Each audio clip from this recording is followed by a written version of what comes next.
আকাশবাণী কলকাতা। স্থানীয় সংবাদ পড়ছি নমামি বসু রুদ্র। প্রথমে বিশেষ খবর। পেহেলগাঁওয়ে জঙ্গি হামলা জবাবে ভারত, পাকিস্তান এবং পাক অধিকৃত জম্মু কাশ্মীরে অপারেশন সিন্দুর অভিযান চালিয়েছে। গুঁড়িয়ে দেওয়া হয়েছে জঙ্গিদের 9টি ঘাঁটি।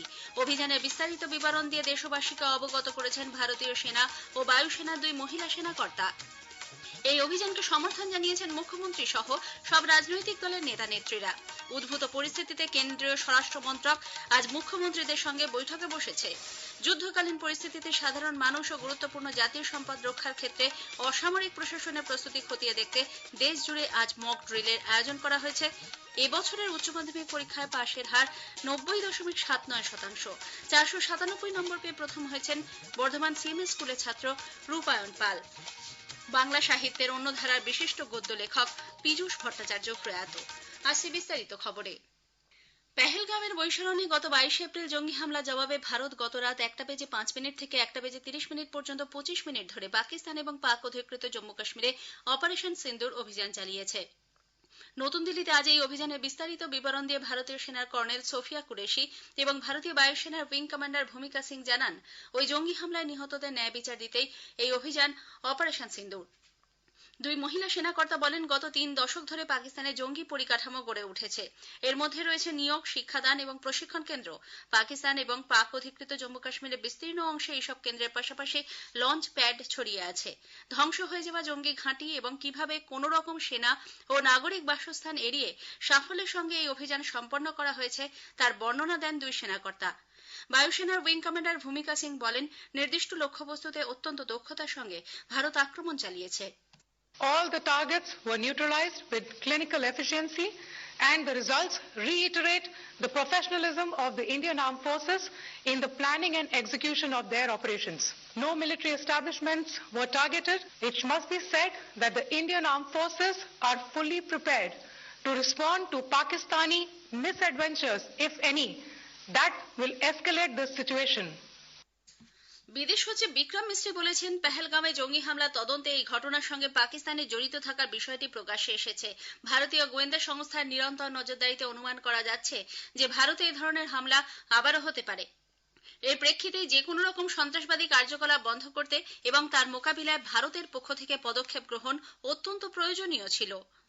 पर हमारी खुफिया निगरानी ने संकेत दिया है कि भारत के विरुद्ध आगे भी हमले हो सकते हैं। अतः इनको रोकना और इनसे निपटना दोनों को बेहद आवश्यक समझा गया। आज सुबह भारत ने इस तरह के सीमा पार हमलों का जवाब देने और उन्हें रोकने तथा उनका प्रतिरोध करने के अपने अधिकार का प्रयोग किया है। ये कार्यवाही नॉन एस्केलेटरी, आनुपातिक और जिम्मेदारी पूर्ण है।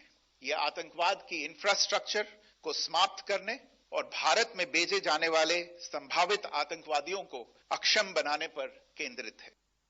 শ্রী মিশ্রি জানান, লস্করি তৈবার সঙ্গে যুক্ত জঙ্গি সংগঠন দ্য রেজিস্ট্যান্স ফ্রন্ট ঘটনার দায় স্বীকার করেছে। পেহেলগাঁও হামলার ষড়যন্ত্রকারী এবং ঘটনার জড়িতদের শাস্তি দিয়ে ন্যায় বিচার সুনিশ্চিত করা অত্যন্ত জরুরি।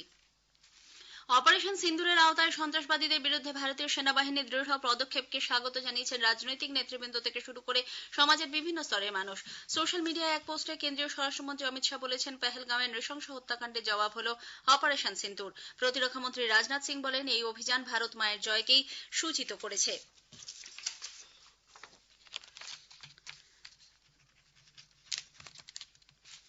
প্রধানমন্ত্রী কিছুক্ষণ আগে রাষ্ট্রপতি দ্রৌপদী মুর্মুর সঙ্গে দেখা করে এই অভিযান সম্পর্কে তাঁকে অবহিত করেন। অপারেশন সিন্দুর অভিযানের পরেই রাজ্যের মুখ্যমন্ত্রী মমতা ব্যানার্জি ভারতীয় সেনাকে অভিনন্দন জানিয়েছেন। সামাজিক মাধ্যমের এক বার্তায় তিনি ভারতের এই সামরিক অভিযানের পর বলেছেন, জয় হিন্দ, জয় ভারত। তবে আজ সকালে মুর্শিদাবাদের বহরমপুর সার্কিট হাউস থেকে বেরোনোর পথে সাংবাদিকরা ভারতীয় সেনার অভিযান নিয়ে প্রশ্ন করলে তিনি কোনো মন্তব্য করেননি বলে আমাদের জেলা সংবাদদাতা জানিয়েছেন। বিজেপি রাজ্য সভাপতি কেন্দ্রীয় মন্ত্রী সুকান্ত মজুমদার প্রধানমন্ত্রীর এই নেতৃত্বের জন্য ধন্যবাদ জানিয়ে বলেন, দেশে নব ভারতের সূচনা হয়েছে। প্রবীণ কংগ্রেস নেতা অধীর রঞ্জন চৌধুরী সরকারের এই সিদ্ধান্তকে স্বাগত জানান।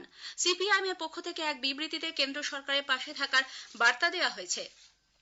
পেহেলগাঁওয়ে জঙ্গি হামলা জবাবে ভারতীয় সেনার অপারেশন সিন্দুরের শোকের মধ্যেও স্বস্তির নিঃশ্বাস ফেলেছেন নিহতদের পরিবারের সদস্যরা। কলকাতার বিতান অধিকারীর স্ত্রী সোহিনী প্রার্থনা করেন, ভবিষ্যতে যাতে কারোর সঙ্গে এ ধরনের ঘটনা না ঘটে। অন্যদিকে বেহালায় সমীর গুহর স্ত্রী শবরী আকাশবাণীর প্রতিনিধি কাশ্মীর নাহারকে জানান, এ ধরনের জবাব দেওয়া অত্যন্ত জরুরি ছিল।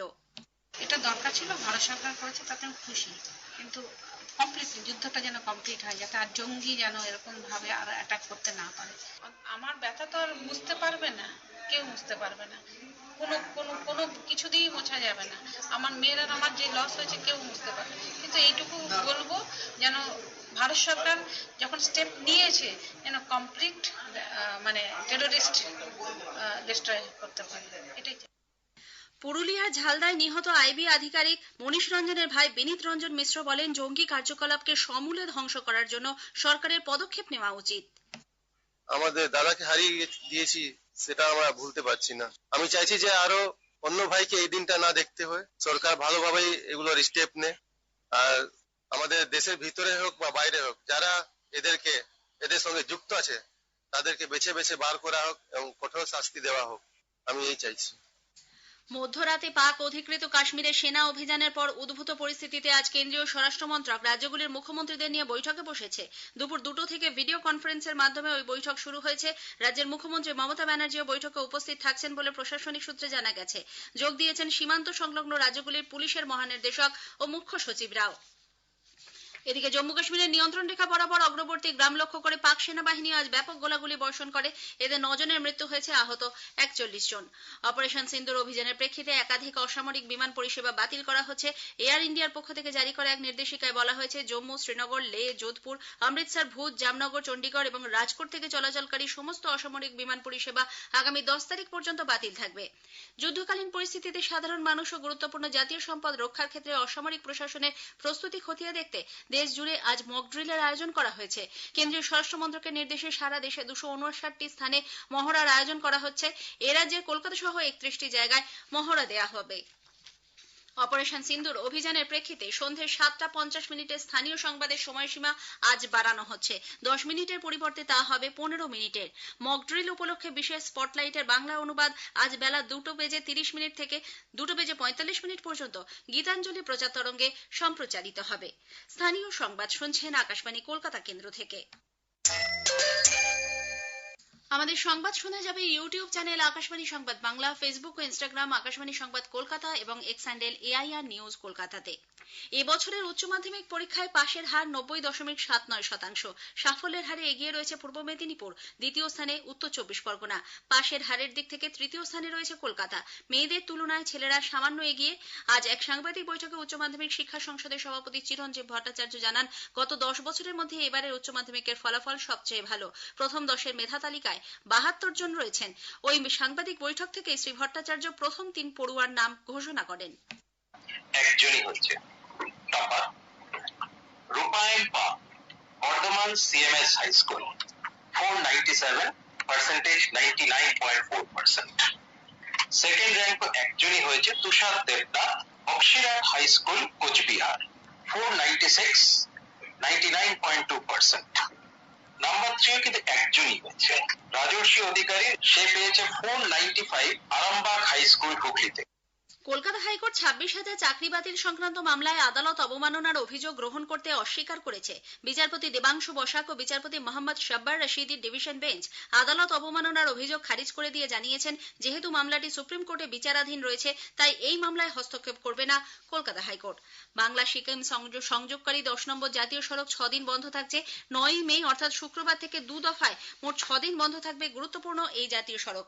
রাস্তা সংস্কারের জন্য 9 থেকে 11 এবং 13 থেকে 15 পর্যন্ত ভোর 5টা থেকে সন্ধ্যে 7টা অবধি বন্ধ থাকবে জাতীয় সড়ক।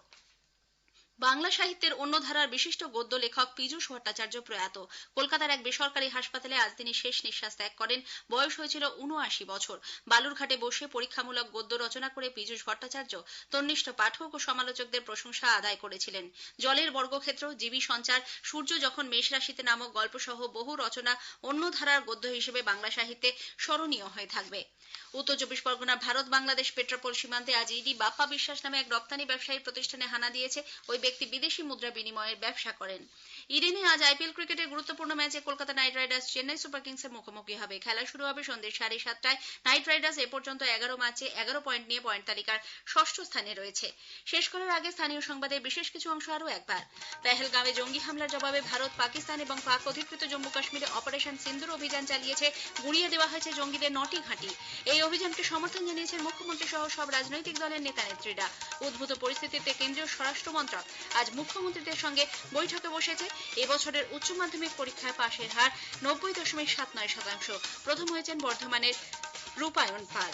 স্থানীয় সংবাদ শেষ হলো।